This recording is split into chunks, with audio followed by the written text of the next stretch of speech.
வணக்கம். மதுரையில் கருவுற்றிருந்த பெண் நல்லபாம்பு உயிரிழந்தது. 25 முட்டைகளுடன் நல்லடக்கம் செய்யப்பட்டது பொதுமக்களிடையே சோகத்தை ஏற்படுத்தியது.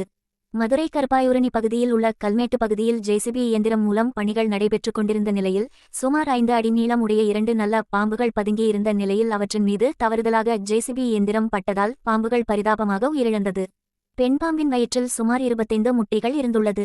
தொடர்ந்து ஆண் நல்ல பாம்பு மற்றும் பெண் நல்ல பாம்புகள் ஒரே நேரத்தில் விபத்து காரணமாக உயிரிழந்த சம்பவம் அப்பகுதியில் பெரும் சோகத்தை ஏற்படுத்தியது.